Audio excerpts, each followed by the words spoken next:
Hey guys, it's Smurfs. Welcome back to Harpies in the Trees, where I review horror books with a supernatural focus.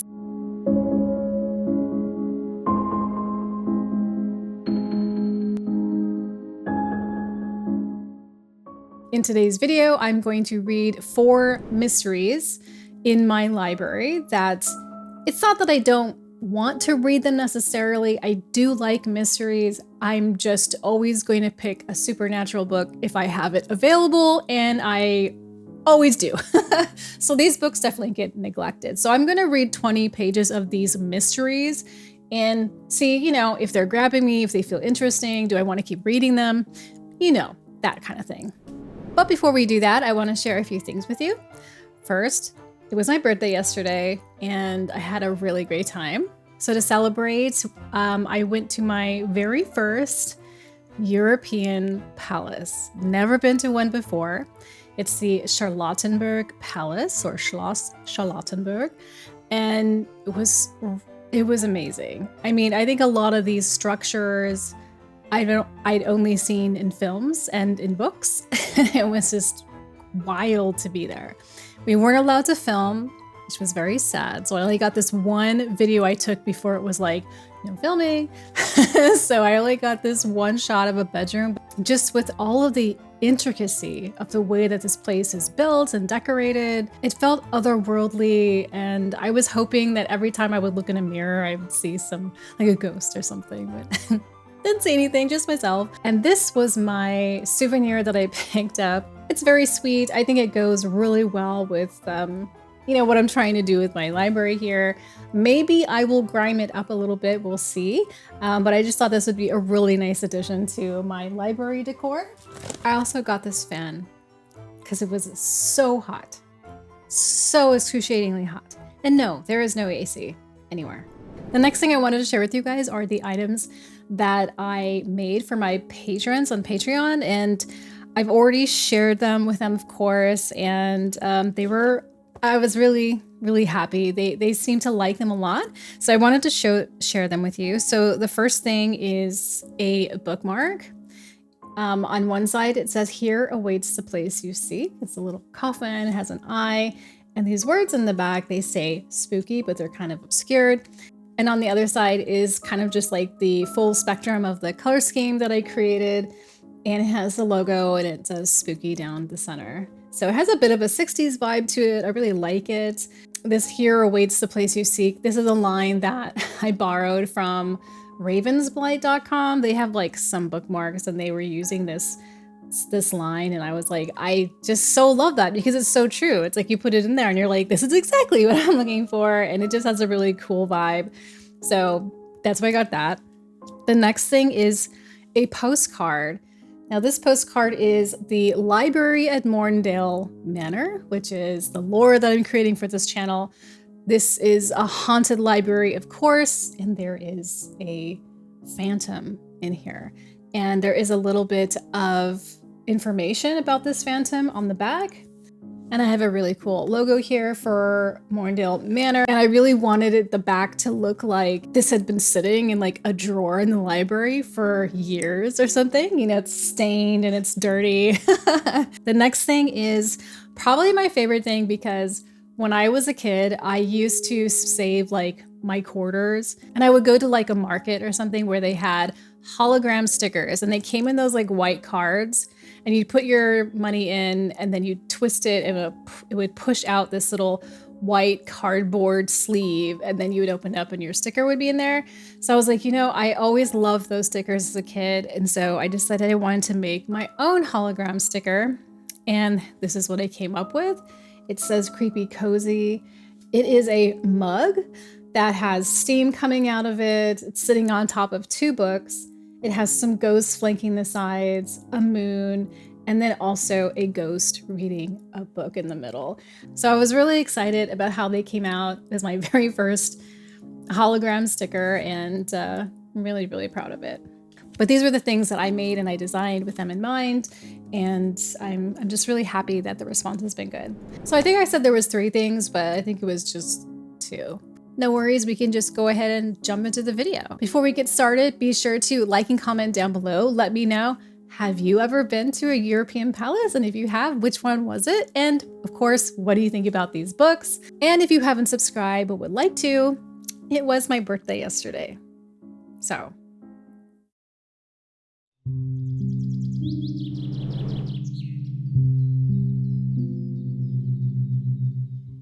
Tell No One by Harlan Coben.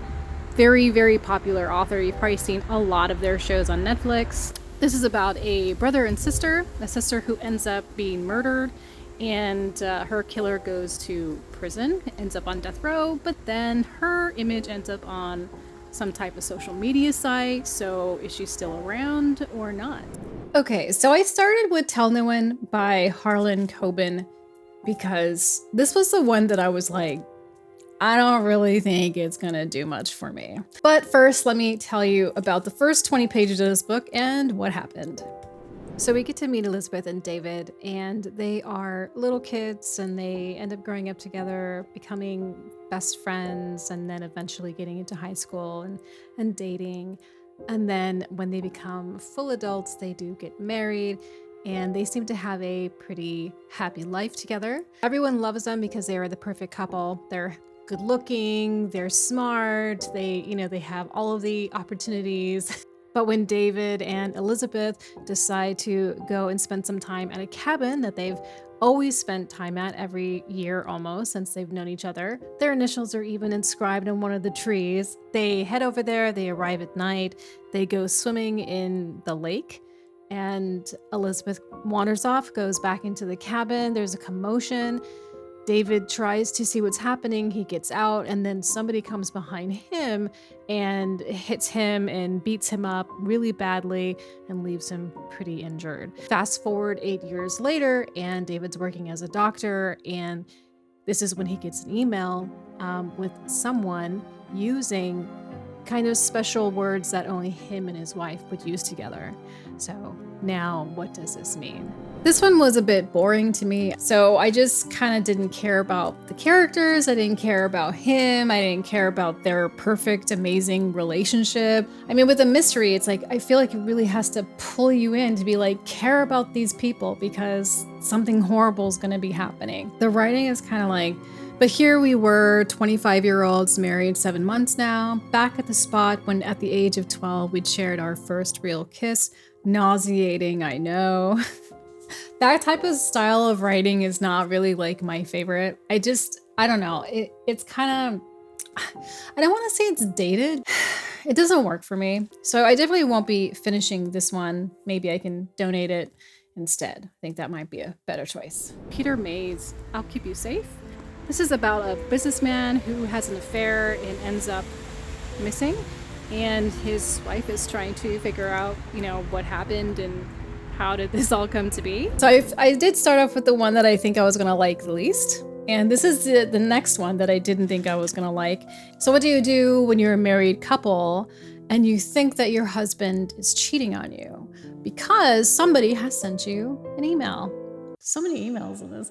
Has sent you an email and says, you better check your husband, ask him about this and ask him about that, And so she does, and he's just like, you're crazy. This is ridiculous. I'm getting out of here. And he leaves. And then you see him from the hotel window meeting up with that woman he's not supposed to be having an affair with. And then you chase after them after they get into a car. I don't know how she was able to keep up with them. And so she kind of follows them, and then it explodes right in her face, the whole entire car. Both occupants die. And now the police are like, you got something to do with this? That's basically the first 20 pages of this, which is basically that. I did like the writing style for this. But the characters and the situation and the theme and just kind of where it felt like it was going, which was probably he's probably not having an affair with her. Instead, it's probably about money or I don't know, something like that. But these 20 pages just didn't really do enough to make me feel like I want to sit here and invest, all of my time reading 450 pages. So I think I'll probably be donating this one as well. Now, these next two are ones that I thought, maybe. The next two are mysteries that I definitely do want to read.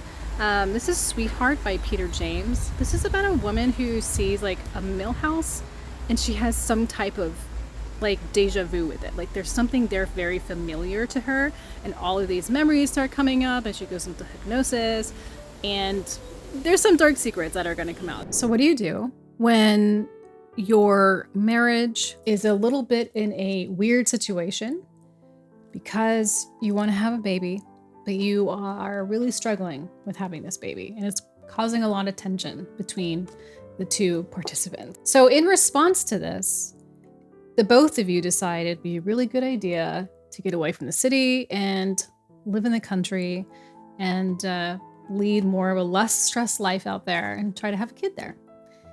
Your husband finds a place.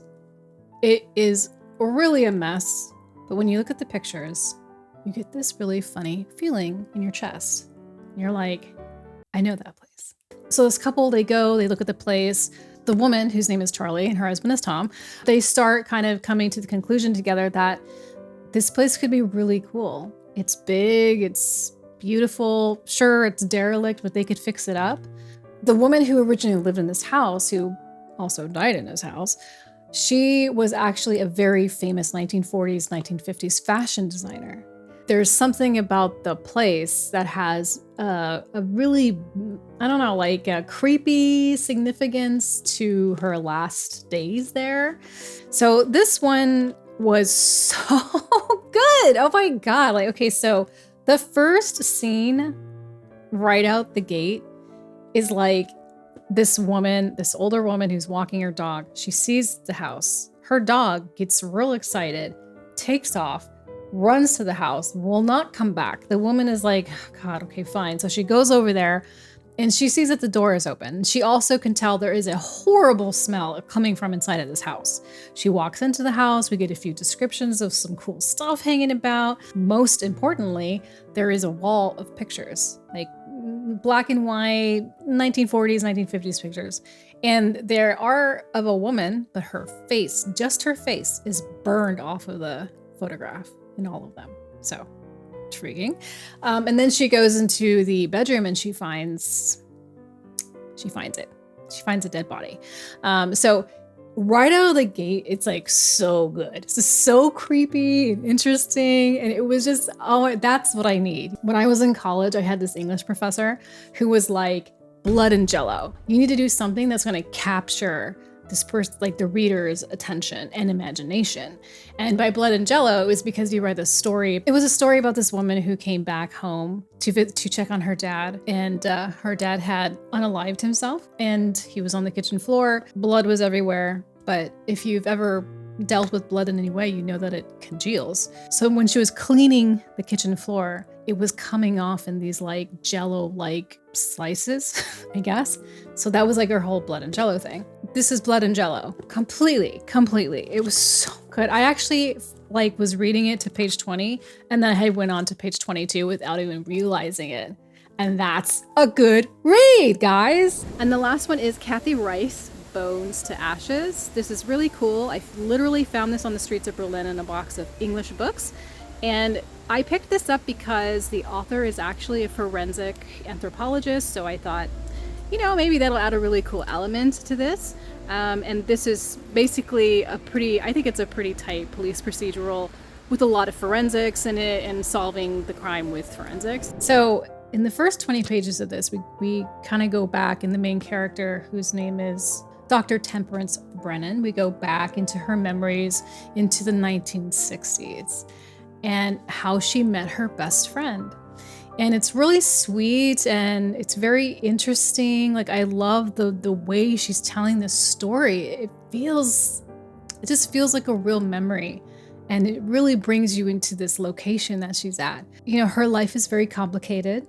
And she meets this little girl on the beach and they become friends right away. They're friends for years until, I think when they're in their 20s, she disappears, like without a trace.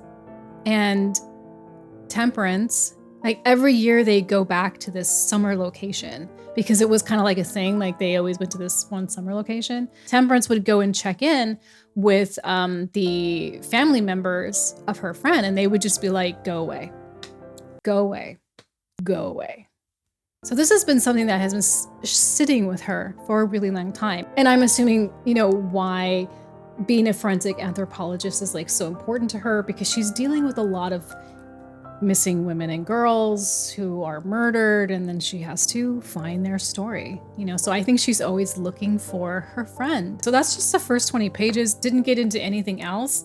Really enjoyable. I liked it so much. I thought it was going to be very heavy and tedious, like, you know, maybe she's going to be throwing down in there like all kinds of like, I don't know, medical vocabulary and procedures and things that, you know, maybe it'll make it too dense for me and I will struggle to really get into it. But no, it wasn't. It was so good. So I am really happy that I picked this up off the street. It also took place in summer.